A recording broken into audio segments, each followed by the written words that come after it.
എന്താ മാഡം എന്റെ നമ്പർ എന്തിനാ ചോദിച്ചേ? എനിക്ക് നിങ്ങളെ കൊണ്ടൊരു ആവശ്യം ഉണ്ടായിരുന്നു. നിങ്ങളുടെ നമ്പർ ഒന്ന് തരാൻ പറ്റുമോ? ഞാൻ എന്റെ രച്ചുവിനെ ഒരുപാട് സ്നേഹിക്കുന്നുണ്ട്. പിന്നെ എന്തിനു ഞാൻ നിങ്ങൾക്ക് എന്റെ നമ്പർ തരണേ? നിങ്ങൾക്കറിയോ 10ാം ക്ലാസ് പഠിക്കുമ്പോ എനിക്ക് 98% മാർക്ക് ഉണ്ടായിരുന്നു. 98%? നിങ്ങൾക്ക് 40% ഉണ്ടായിരുന്നുള്ളൂ.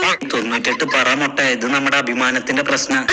98% ഉണ്ടായിരുന്നു എന്റെ സൊട്ടക്ക്. 98. അത് മാത്രല്ല, ഞാൻ എന്റെ മുട്ടേനെ 100% സ്നേഹിക്കുന്നുണ്ട്. അവളെന്നെ തിരിച്ച് 64% സ്നേഹിക്കുന്നുണ്ട്. അല്ലല്ലോ, ഞാനാ കൂടുതൽ സ്നേഹിക്കുന്നത്. മിണ്ടാതിരി, അല്ലെങ്കിൽ കണ്ണു പറ്റും നമുക്ക്. ശരി, 64.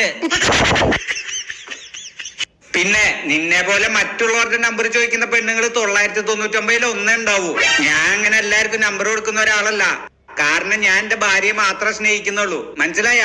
കണ്ട, എന്റെ ഭർത്താവിനെ എത്ര സ്നേഹിക്കുന്നു മനസ്സിലായ? ഇപ്പൊ എല്ലാം മനസ്സിലായി.